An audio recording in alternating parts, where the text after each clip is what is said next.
Okay. Thank you for joining me, Bobby. Thank you for having me on board in your journey. Thank you so much. So, Bobby, I know that you are a sibling uh, to, so you have a sibling who has been on the spectrum, and you have been motivated to start this center that you run as of today. And he has been the motivation behind it. And the people who will be watching this today are definitely parents, definitely adults who are themselves on the spectrum, but also siblings. And I've not heard a lot of sibling stories and siblings journey. I have heard a few, and that's a very unique take that they have. So I that makes it very interesting for me to connect with you today. Thank you. So tell me a little bit more about why did you start off with a center that you run in Lucknow for autism, and what kind of a role has your brother played in it? I want to hear a little bit of your background with your brother's background. So, what happens is I was 9 when we actually get to know that my brother has autism. And we had a joint family setup. So, this news came us with a lot of grief, with a lot of shock. And we have never heard of this word called autism. So the discussion around the family was that probably the prognosis that doctor made is wrong. Probably we should go for a second opinion, or probably we should run into some super specialty hospital, again for a big opinion from a big doctor per se. So that is actually was the kind of environment that I personally carried for a very long time. It was very confusing. We didn't know because we weren't in a mega city. We were in a tier two city. So it added to the condition because there were none of the centers that offered therapies and all. Yeah. And luckily, when I graduated, I had a chance to see all the good facilities in India. And they were really good running in Mumbai and Bangalore. And there were some of the therapies and some of the good things that they were doing, and I handpicked all of them. And I wanted to create a facility which I didn't had from a very long time.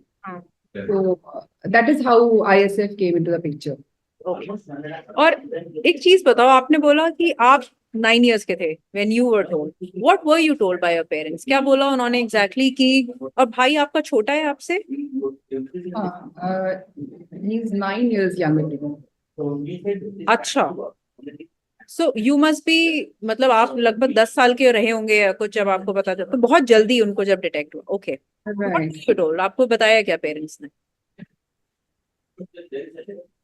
कि doctor ने बोला है कि काफी सारे milestones delay हैं बच्चे के.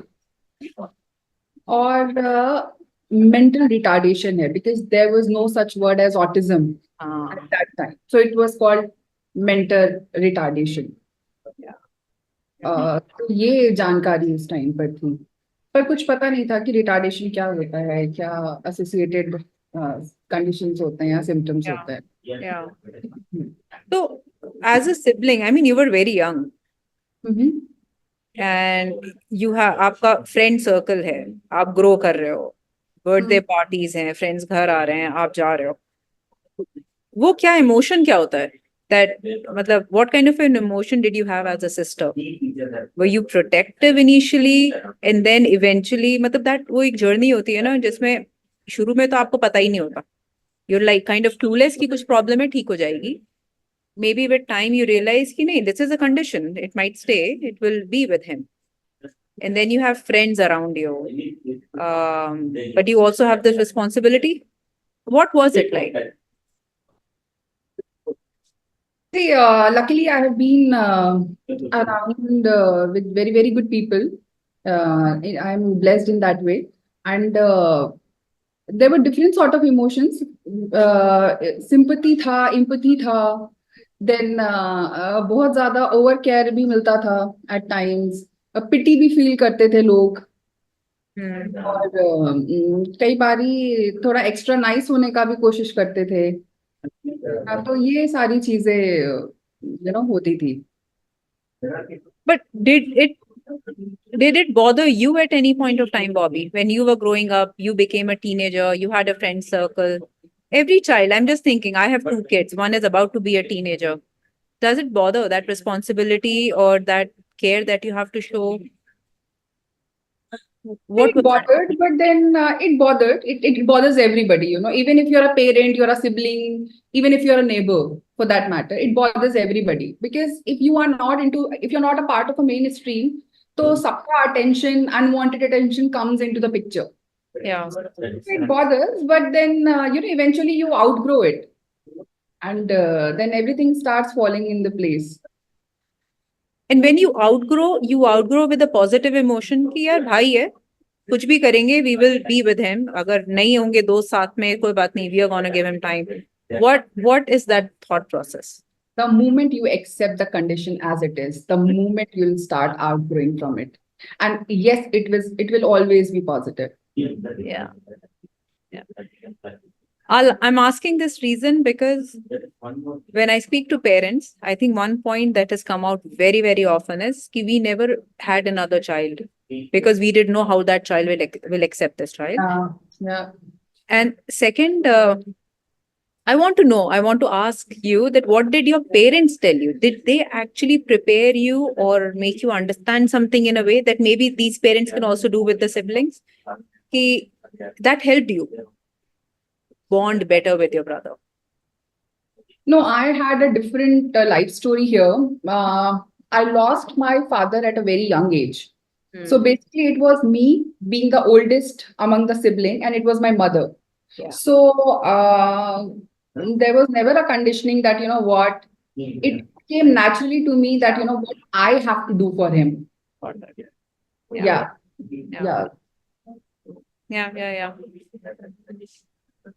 That actually changes. I was about to ask you that are you the eldest sibling? Yes, I was oldest among the lot. Yes. Yeah. So what do you think in the last, how old is he right now, Bobby? Right now he's 25. Okay. So in these 25 years of journey, what do you think is some of the best decisions that you as a family have taken for him? Initially, it was stepping out from a zone where there were no facility to moving to a zone where there were facilities to choose from. That was one of the major decisions that I had made in order to give me an example. So we were putting up in Raebareli. Now Raebareli is a tier 2 city, and it is let's say 90 kilometers far from Lucknow. So moving from Raebareli to Lucknow was one major decision that I took for myself and my brother at the same time. Yeah. To actually, this is how all this began. Got it. So as of today, जब आप center चलाते हो, Bobby, and lots of parents come to you from the city, what is that one thing that you feel they always carry as a myth? Yeah. Actually, autism comes with a lot of myths. The major myth about autism is that you can cure it with a shortcut. Maybe with a medication like the pharma support, or maybe with a procedure. Yeah. It will all reverse back in no time. That is the major myth that I see in the parents. So how do you manage this? What do you tell them? What do you tell the parents who come with this myth कि madam cure कर दो बस 2 महीने में? See, they don't come as ki cure kar do. They go to different facilities like hospitals. Yeah. Because as you've heard of stem cell therapy, Yes. or Yeah. they've run into psychiatric. I understand that medical help is very, very important. Pharma support is important for certain conditions. Yeah. But the myth is that it is gonna reverse in no time. That is not good. So what is it that, Bobby, you have to communicate to the parents? What is your first interaction with them to counsel them? What is it that you always make sure that you tell them? See, as a parent, what they should be doing, and often suggested by us, is that number one, they need to understand, they need to educate themselves about the diagnosis. They need to get it started as soon as possible, and they need to stick to it. So the consistency is only key to make it better. Okay. What do you think happens right now? Do you feel that they shop around a lot? They come with expectations कि एक महीने में नहीं हुआ, ये सही नहीं है, दूसरी जगह चलते हैं. Does that happen? That happens, yes, but then I don't blame them for it, because every parent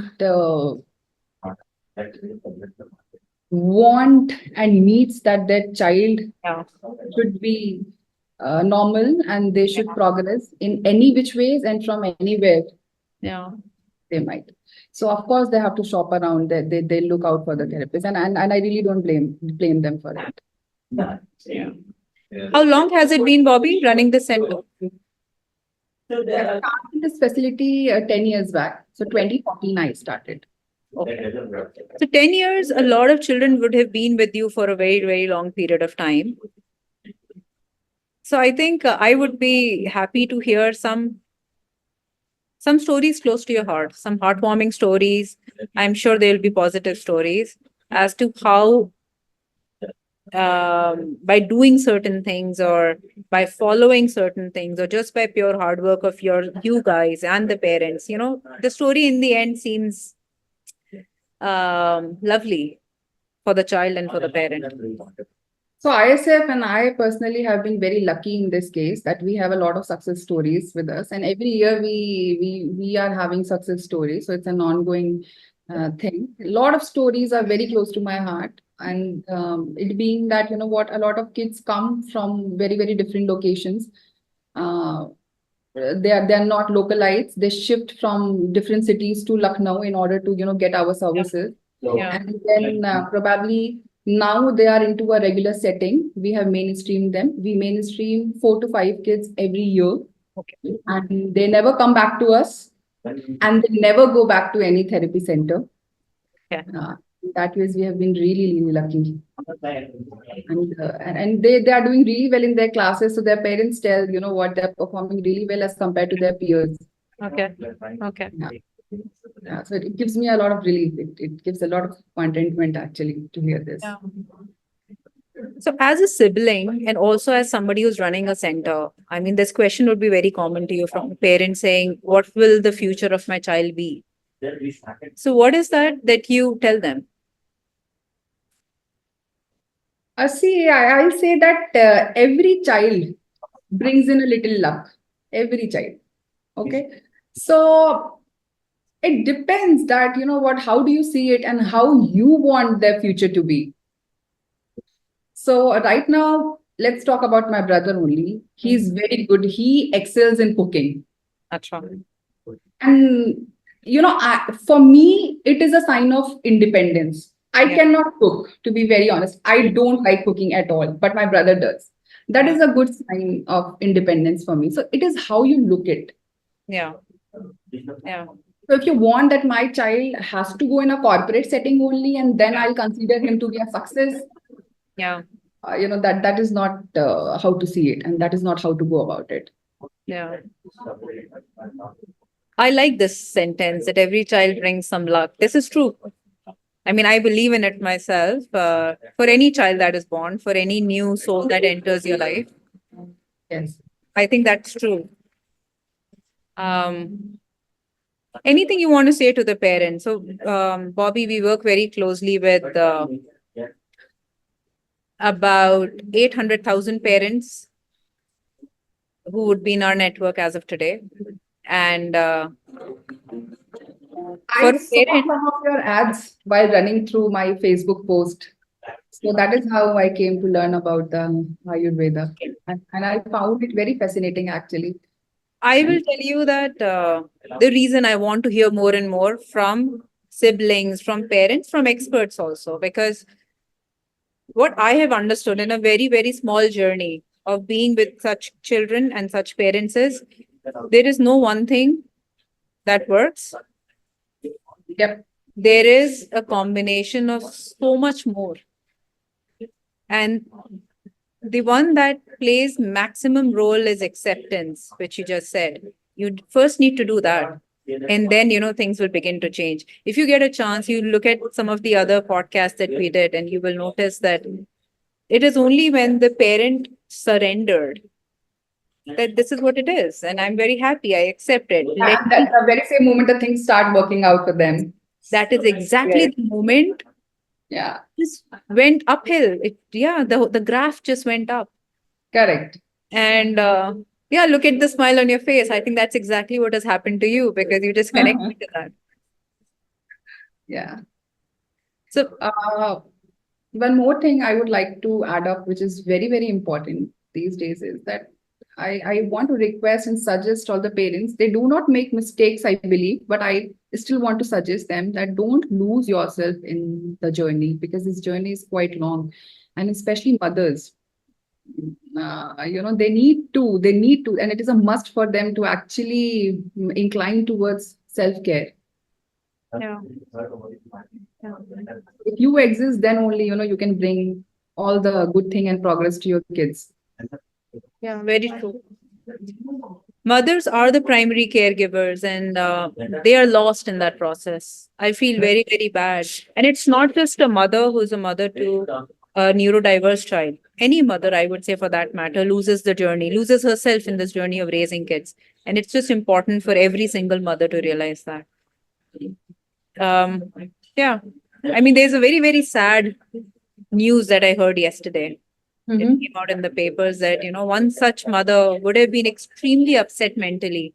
And somehow there was nobody to identify that at the right time. And she had to take a very unfortunate step for her child. And she was about to take it for herself also. And in that process, she lost her child. And I'm sure that is happening more and more often because the reason I am trying to do these podcasts is exactly for this, that whenever I speak to somebody, that person brings out that hope and tells that, it's all going to be fine in the end. So that whenever a parent or a mother especially is in that mindset that, I'm giving up, she should just wait. Just let that 3-second pass. Yeah. Yeah. True. So what is the plan of your brother? What does he plan to do now? Does he want to maybe open up something since he's a great chef? No. Not really. So our surname being Ramani, he thinks that we still are Ambanis. I don't know for what reason. Okay. So he's a man of luxury. What could I add more? I don't know. Wow. But he's doing really well, and he has brought a lot of luck and happiness in my life. He has given me my identity. He has helped me actually to help a lot of other families. Yes. To reach from point A to point B. So he's the one actually who was the inspiration to start all of it. Yeah. So, I can see that. I can see that he's the inspiration. You're the medium here. And it is true that had it not been for him, you wouldn't be doing what you're doing today. And so many families would have blessed you for what you've done. yes.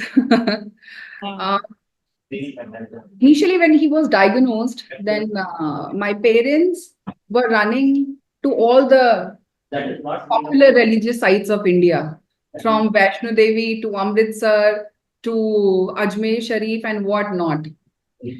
And I think that ended up bringing some good karma to us unintendedly.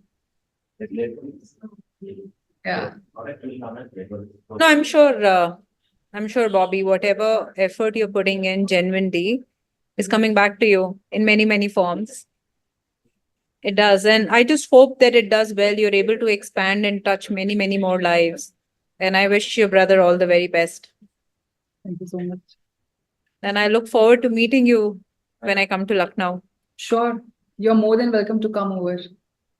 Okay, it was really nice talking to you. It was lovely talking to you as well. Thank you. Thank you for having me. Thank Yeah. you. Bye.